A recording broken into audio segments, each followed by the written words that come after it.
yang menjadi permasalahan adalah mengapa begitu lama dari 2009 sampai 2023. Ya, kenapa follow up-nya, sampai sekian lama, agak molor gitu ya.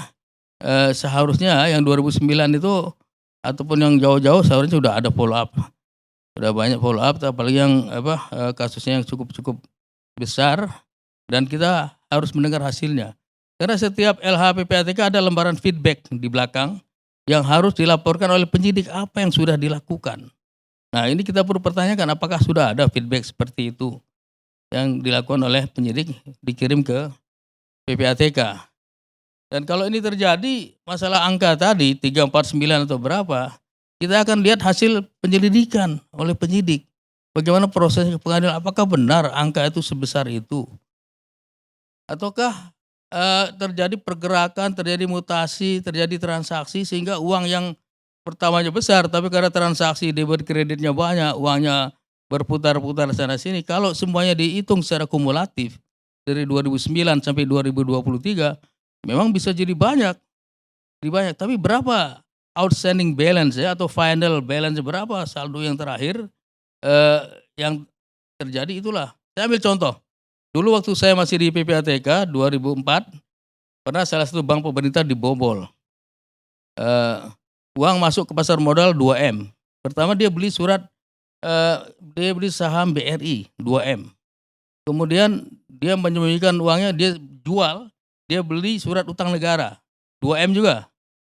Dia jual lagi, beli Lipo Reksadana Mantap 2M. Lalu saya tanya, berapa transaksinya? Transaksinya 6M karena 3 kali 2.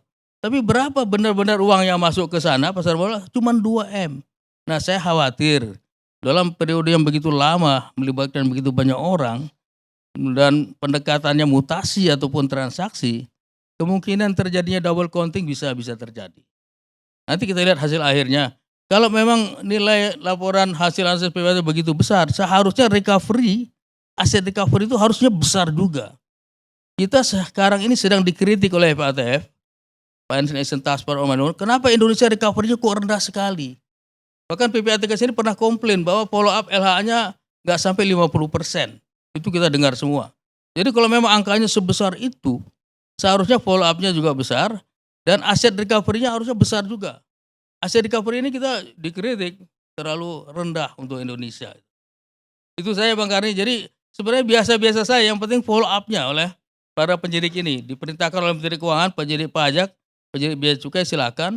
Kalau ada situasi dia bermain dengan fiskus, dengan penyidik di dua instansi ini, silakan kasih ke KPK. Ada, dia sebagai penyidik, dia sebagai supervisi, bisa melakukan penyidikan sendiri. Apakah hasil PPATK tersebut rahasia negara yang nggak boleh bocor? Pasal 11 Undang-Undang 8 2010, segala dokumen informasi yang diperoleh oleh PPATK, polisi, jaksa, siapapun juga termasuk Menko, itu rahasia jabatan ya, disebut di penjelasan itu rahasia jabatan. Artinya harus dipegang teguh, tidak boleh dibocorkan kecuali dalam rangka pelaksanaan undang-undang ini, pelaksanaan tugas. Nah, biasanya yang dirahasiakan itu informasi yang sifatnya individual. Misalnya menyebut orang, menyebut reporting parties, menyebut bank ya.